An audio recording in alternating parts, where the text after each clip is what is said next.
नमस्कार, आप देख रहे हैं न्यूज वन इंडिया। मैं हूं आपके साथ ऋतु तिवारी पोखरियाल। आजादी का अमृत महोत्सव कार्यक्रम के तहत 14 अगस्त को विभाजन विभीषिका स्मृति दिवस मनाया जा रहा है। 14 अगस्त 1947 को देश के बंटवारे के दौरान विस्थापन का दर्द झेलने वाले लोगों की याद में ये दिन मनाया जाता है। 1947 में देश ने आजादी पाई थी, मगर देश को दो टुकड़ों में बांटे जाने का जख्मी झेलना पड़ा। भारत से कटकर पाकिस्तान नया देश बना और बाद में पाकिस्तान के पूर्वी हिस्से में 1971 में बांग्लादेश के तौर पर एक नए देश की शक्ल ली। भारत के इस भौगोलिक बंटवारे ने देश के लोगों को सामाजिक, सांस्कृतिक, आर्थिक और मानसिक रूप से तोड़कर रख दिया। आपको एक रिपोर्ट दिखाएंगे।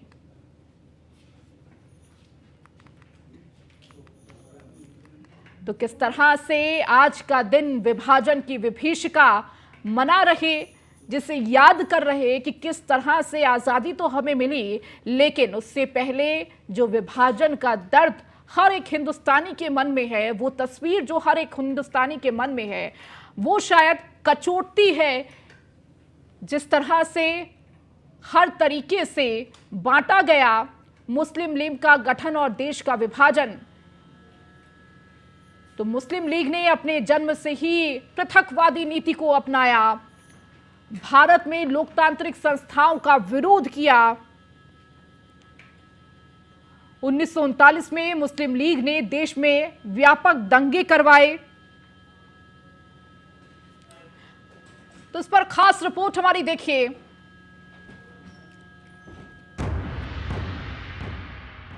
देश के विभाजन का काला दिन, अखंड भारत की प्रतिमा हुई खंडित। मुस्लिम लीग की जिद, देश का हुआ बंटवारा। 14 अगस्त भारतीय इतिहास का काला दिवस था। यह वही दिन था जिस दिन देश के भूगोल, समाज, संस्कृति सभी का बंटवारा हो गया। नफरत और हिंसा ने लाखों लोगों को अपने घर से विस्थापित कर दिया। अखंड भारत के आजादी के इतिहास में 14 अगस्त की तारीख को आंसुओं से लिखकर रक्त रंजित कर दिया गया और देश का विभाजन हो गया। देश के विभाजन की पीड़ा को भुलाया नहीं जा सकता। यह दिन भारत के लोगों के संघर्ष और बलिदान का प्रतीक है। हर भारतीय को इस दिन को याद रखना चाहिए। भारतीयों को इस दिन को याद रखने की जरूरत है, क्योंकि हमारी लाखों बहनें और भाई विस्थापित हो गए थे और कई लोगों ने बेवजह नफरत के कारण अपनी जान गंवा दी थी। उन्हें विभाजन के दौरान यातनापूर्ण व्यवहार और हिंसा का भी सामना करना पड़ा था। विभाजन का दर्द और उस दौरान हुई हिंसा देश की स्मृति में आज भी गहराई से अंकित है। 30 दिसंबर 1906 को घोर सांप्रदायिक संगठन मुस्लिम का गठन हुआ। मुस्लिम लीग ने अपने जन्म से ही पृथकतावादी नीति को अपनाया। भारत में लोकतांत्रिक संस्थाओं का विरोध किया। 1939 में मुस्लिम लीग ने देश में व्यापक दंगे करवाए। लाहौर में 1940 में मुस्लिम लीग का सम्मेलन हुआ, जिसमें उन्होंने दो राष्ट्र के सिद्धांत का प्रतिपादन किया। मुस्लिम लीग ने कहा कि साथ साथ रहने की जगह अलग देश चाहते हैं। इसके पीछे एक वजह यह भी थी कि देश में दशकों तक राज करने वाले अंग्रेजों की नीति काम कर रही थी। उन्होंने जो चाल चली थी, जो नीति बनाई थी, उसमें कामयाबी मिल रही है। कुल मिलाकर अंग्रेजों का फूट डालो और राज करो की नीति कारगर साबित हुई और भारत का विभाजन हो गया। अखंड हिंदुस्तान की खंडित प्रतिमा की विभीषिका सबको नजर आने लगी थी।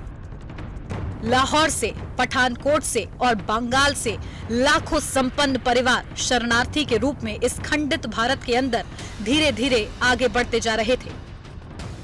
मुस्लिम लीग की जिद के आगे सब हार गए। मुस्लिम लीग की शह पर ही देश में दंगा और उन्माद फैलाया गया।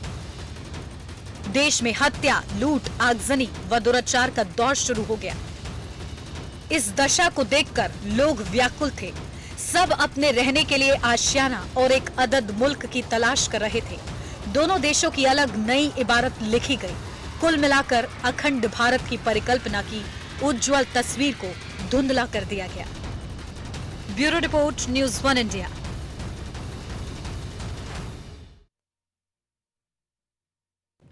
तो इसी पर चर्चा करने के लिए हमारे साथ खास मेहमान भी जुड़ चुके हैं। एसएन सिंह, प्रवक्ता बीजेपी से हमारे साथ जुड़ चुके हैं। एसएन सिंह जी, आपका बहुत स्वागत है। रवि भट्ट, इतिहासकार, हमारे साथ जुड़ चुके हैं। रवि जी, आपका भी बहुत स्वागत है। मनीष गुप्ता, पॉलिटिकल एक्सपर्ट के तौर पर हमारे साथ हैं। मनीष जी, आपका भी स्वागत है। एसएन सिंह जी, शुरुआत मैं आपसे करूंगी, क्योंकि जिस तरह से एक अखंड भारत की हम तस्वीर देखते हैं, लेकिन अब वो अखंड भारत जब बंटवारा हुआ तो खंड खंड सा हो गया। वो जो विभीषिका आज हम वो मना रहे हैं, जो आप संदेश दे रहे हैं, विभाजन की वो तस्वीर याद कर रहे हैं, इसके पीछे की एक बार मैं वजह समझना चाहूंगी। रितु जी, बहुत सारी चीजें दर्शकों को आपके द्वारा दिखाया गया। हम शुरुआत उसके बाद से करते हैं क्योंकि समय कम होता है। आपने दिखाया, देखिए निश्चित तौर पे 14 अगस्त का दिन जो था वो देश के इतिहास में काला दिवस मनाया जाएगा। बहुत सारे ऐसे लोग जो अपने बहनों को, अपने भाइयों को, अपने परिवार को, अपने समाज को, अपनी संस्कृति को, अपने प्रदेश को, अपने देश को छोड़कर एक दूसरे जगह चले जाते हैं और निर्मम हत्याएं। बहुत सारे लोगों के पास न खाने का साधन है, न कहीं जाने का साधन है, उसके बावजूद भी उनको वहां से विस्थापित होना पड़ रहा है। ऐसे बहुत सारे लोग जो देश की आजादी का जश्न मनाना चाहते थे, हमारा देश आजाद हो रहा है, और उनके पिता, उनके दादा, उनके परिवार के लोग देश की आजादी में बढ़ चढ़कर हिस्सा ले रहे थे, और देश की आजादी मिलने की बात आई तो उनकी आबरू लूटी जा रही है। उनका अपना ही भाई उनकी हत्याएं कर रहा है, वो कहीं आगजनी हो रही है। देश ऐसे तांडव को देख रहा था। निश्चित तौर पे ऐसे लोग बहुत सारे, लगभग 10 लाख ऐसे लोग हिंदू मुस्लिम जो इस देश की आजादी को देख नहीं सके, जो इस देश की स्वतंत्रता को समझ नहीं सके, जो जान नहीं सके, जो इस दुनिया में नहीं रहे।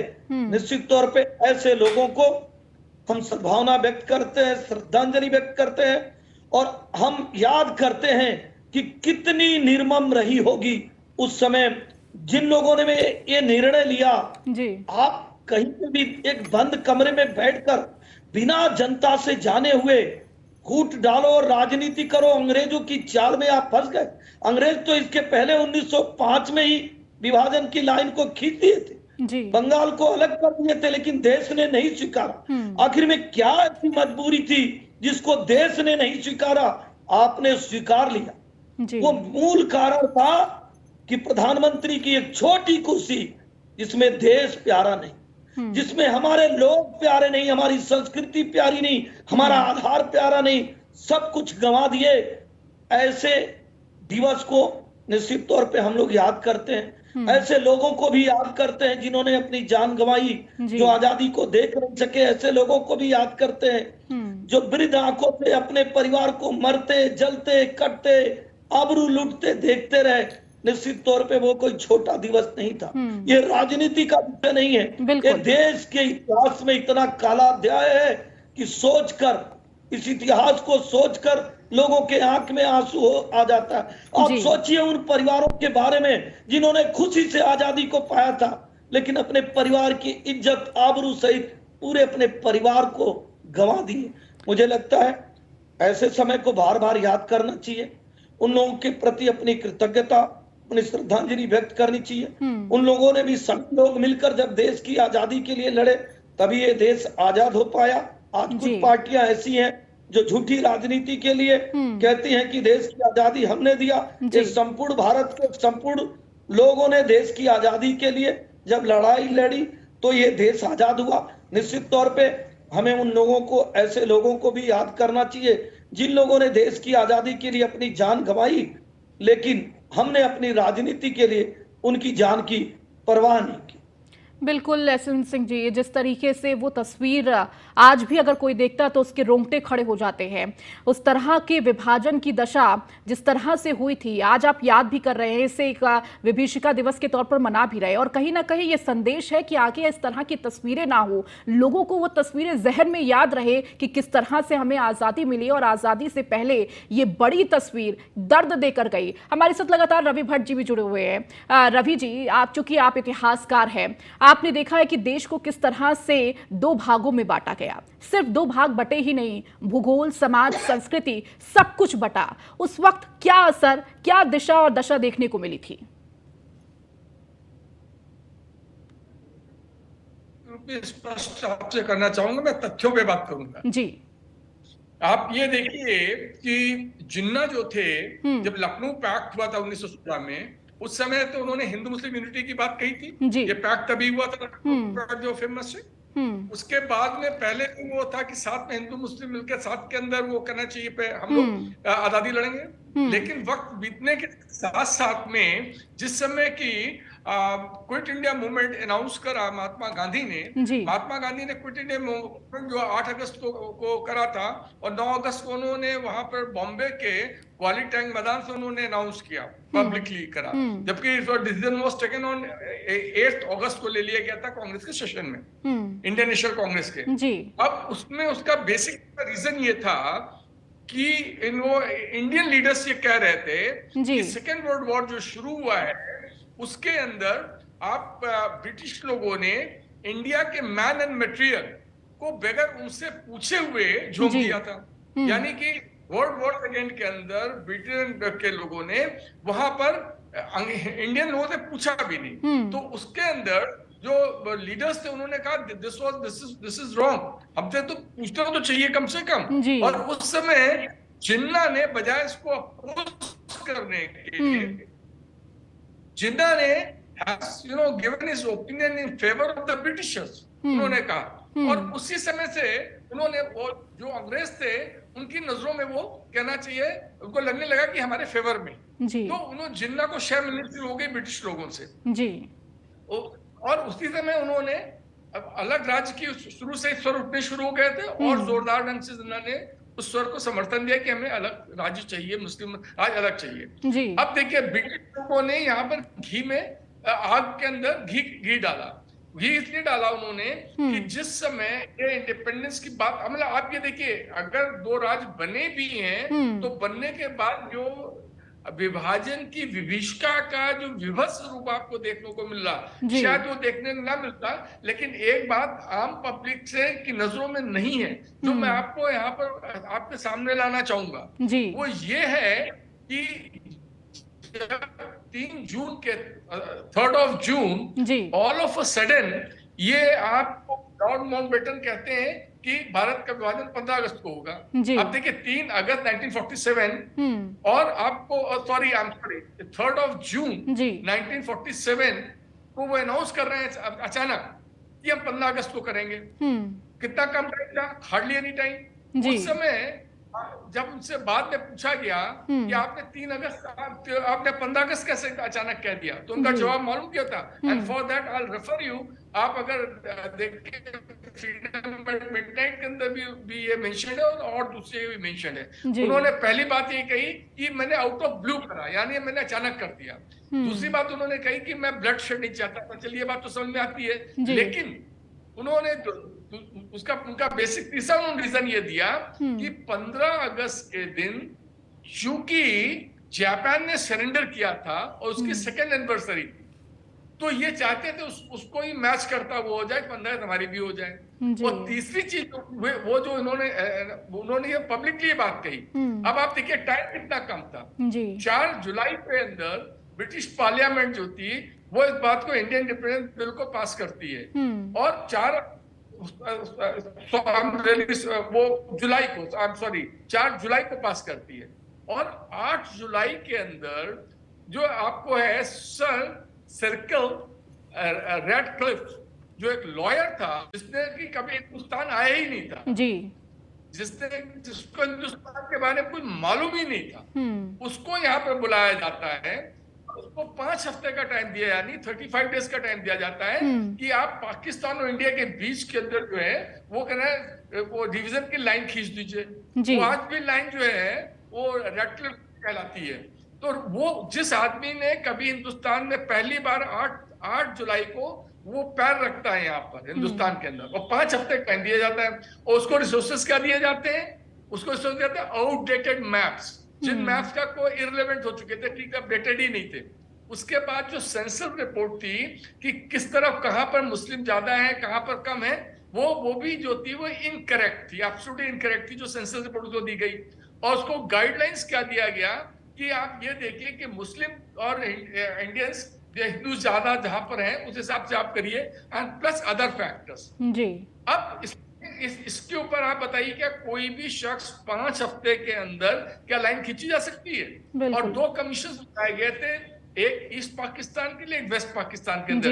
दोनों के अंदर 4 मेंबर थे, 2 हिंदू थे, 2 मुस्लिम थे, और ये उसको हेड कर रहे थे साहब। अब इतनी वेग चीज, इतनी ज्यादा वेग थी कि करोड़ों आदमियों के भाग्य का निर्णय 35 दिन के अंदर करना है एक ऐसे शख्स को जिसको हिंदुस्तान के बारे में कुछ मालूम ही नहीं है। बिल्कुल रवि जी, और शायद उसी का नतीजा हमने देखा कि किस तरह से ये बंटवारा किस तरह से विभीषिका में तब्दील हो गया, दंश के तौर पर, एक काले दिन के तौर पर देखा जाता है, और शायद उसी का नतीजा हम देख रहे हैं। आज भी उस दिन को याद करते हैं तो बहुत दुख होता है कि इस तरह की तस्वीर देखने को मिली थी। हमारे साथ लगातार मनीष गुप्ता जी भी जुड़े हुए हैं, पॉलिटिकल एक्सपर्ट हैं। मनीष जी, जब जिस तरह से अभी रवि जी भी बता रहे थे कि करोड़ों लोग, समय कम, और 2 लाइनें खींचनी थी कि 2 भागों में बांटना है, बड़ा मुश्किल वो वक्त था। और कहीं ना कहीं जब एक बार ये मन में आया कि ये बंटवारा होना है, जब ये पहले से ही तय था, लेकिन उसके बावजूद इतना बड़ा नरसंहार देखने को मिला, इतनी मौतें देखने को मिली। रितु जी, बहुत शर्मनाक है ये विषय डिस्कस भी करना। बिल्कुल। अब देखिए कितनी इंपॉर्टेंट बात है जिसको बीजेपी के प्रवक्ता ने बड़े सावधानी से इमोशन के साथ रखा। बिल्कुल। रवि भट्ट जी ने भी अपनी बात रखी। मैं इतना कह सकता हूं, मैं आजादी के बाद पैदा हुआ, हम मेरे ख्याल भट्ट साहब के अलावा हम सभी लोग आजादी के बाद पैदा हुए होंगे जी। हम उस डेट में जाकर कुछ नहीं कर सकते, लेकिन हम ये अपने बुजुर्गों से, अपनी पुरानी सरकारों से ये पूछ तो सकते हैं कि हमें इस घटना का सही चित्रण पढ़ाया भी क्यों नहीं गया। बिल्कुल। मैं आज ही किसी अखबार में पढ़ रहा था जिसमें मैंने ये पढ़ा कि एक बंगाल से, पश्चिम बंगाल से आए हुए हिंदू थे, उनका कैसे एक द्वीप पर नरसंहार हुआ, कैसे डायरेक्ट एक्शन डे की तैयारी की गई और कैसे हिंदुओं को टाला गया। जी। मैं यहाँ पे दंगा शब्द का इस्तेमाल नहीं करूंगा, दंगा गलत शब्द है। दंगा मतलब झगड़ा एक दूसरे के प्रति नहीं, यहाँ पे ऑर्गेनाइज तरीके से हिंदू कम अल्पसंख्यक जहाँ है, जिस क्षेत्र में है, वहां मुसलमानों द्वारा, बहुसंख्यक मुसलमानों द्वारा प्लानिंग के साथ ऑर्गेनाइज करके काट और तुष्टीकरण के बोझ में डूबी ये बेशर्म सरकारों ने इन घटनाओं को हमसे छुपाया। कैसे सरकारें, किस तरह के शिक्षा मंत्री रखी गई, किस तरह की शिक्षा नीति बनाई गई, कि वो हमारी जानकारी में आया नहीं। मैं आज 48 साल का हो गया, मुझे ही नहीं पता कि क्या क्या गुजरा। बिल्कुल। हमारी आने वाली, आज जब पता लगता है, नसों में खून दौड़ तो उबलने लगता है, मन दुखी हो जाता है। क्या हमें ये जानकारी होती तो क्या हम और अलर्ट होते और सावधान होते, अपने देश की आजादी के गौरव को और महत्व से मनाते। बिल्कुल। पूर्व सरकारों ने जिस तरीके से हमारे देश के गौरव को कम करने की चेष्टा की है, हमारे त्याग और बलिदान को नकारा है, समानता और भाई बंधुत्व के नाम पर जिस तरीके से हमारे त्याग को जिस तरीके से कमजोर किया है, हमारी पीढ़ियों में ऊर्जा भर गई, आत्मग्लानि भर गई, हम गुलाम महसूस करने लगे। हमें ये नहीं पता कि हमारे लोगों ने क्या क्या किया और क्या क्या झेला। बिल्कुल बिल्कुल। इसका जवाब मैं एसएन सिंह जी से भी ले लेती हूँ। मीडिया को इस पर एक इनिशिएट लेना ही होगा जी।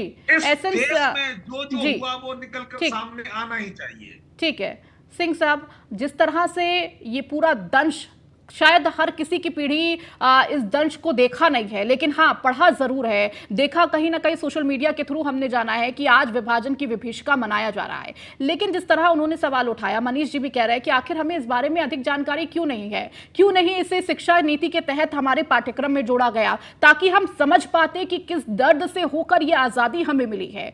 पहली सरकार जिस तरह से कांग्रेस की उस वक्त सरकार थी और लगातार उस तरह से बातें की जा रही थी, कांग्रेस आप पर आरोप लगाती है कि आप विभाजन की राजनीति करते हैं, आप हिंदू मुसलमान करते हैं, लेकिन जब वो जरूरत थी तब कहीं ना कहीं कांग्रेस ने इस तरह की स्थिति उत्पन्न की। शायद कुछ और तस्वीरें हो सकती थी अगर सही कदम उठाया जाता तो। रितु जी देखिए, ये क्यों नहीं बताया गया, 3 कारणों से स्पष्ट आप समझ सकती हैं। जी। मुस्लिम लोग भी नहीं चाहते थे कि देश का बंटवारा हो। कारण आप देखिए, जब प्रांतीय चुनाव होते हैं तो मुस्लिम बाहुल्य एरिया में, हमारे मनीष जी भी एक्सपर्ट हैं, हमारे इतिहासकार भी यहाँ बैठे हुए हैं, मुस्लिम बाहुल्य एरिया में भी वो भारत की पार्टी जीतती है, मुस्लिम लीग वहां चुनाव हार जाती है। और जो भारत से जुड़ी हुई पार्टियां होती है मुस्लिम लीग के इतर, वो चुनाव जीत जाती है, पहली बात। दूसरी बात, जब डायरेक्ट एक्शन होता है उसके बाद जब गांधी जी और पटेल जी की बैठक होती है तो वो कहते हैं कि कांग्रेस मतलब नेहरू जी इतना आगे बढ़ गए हैं कि अब मैं कुछ कर नहीं सकता, नहीं तो बंटवारा हो जाना चाहिए, उसके बाद हम मिलकर तय करेंगे। पटेल जी भी ऐसा मानते थे और गांधी जी भी ऐसा मानते थे। उसके बाद हम तय करेंगे कि आप पहले भारत छोड़कर जाइए और हम हमारे भाई मिलकर तय करेंगे हमको कैसे रहना। इसमें मौलाना कलाम आजाद साहब अपने इंडिया मीन्स फ्रीडम में लिखते हैं कि निश्चित तौर पे नेहरू जी हमारे बहुत अच्छे मित्र थे जी, इसमें कोई शक नहीं है, लेकिन उनके अंदर वो राष्ट्रीयता नहीं दिखी जो उस समय दिखना चाहिए जी। वो क्यों इस बात को कहे? क्योंकि दोनों लोगों को एक तरफ जिन्ना के अंदर हो गया कि नहीं हम प्रधानमंत्री बनेंगे और दूसरी तरफ नेहरू जी के अंदर हो गया कि हम प्रधानमंत्री बनेंगे जी। देश के लोगों का क्या होगा जब आप ऐसा नहीं करेंगे, नहीं सोचेंगे, नहीं समझेंगे कि सभी लोग, पूरे देश आपस में घुला मिला था जी। इतना लंबा देश, इतना बड़ा देश, सभी जगह सभी धर्म के लोग फैले हुए थे, सबको एक साथ इधर उधर कर देना एक कितना बड़ा बेईमानी था।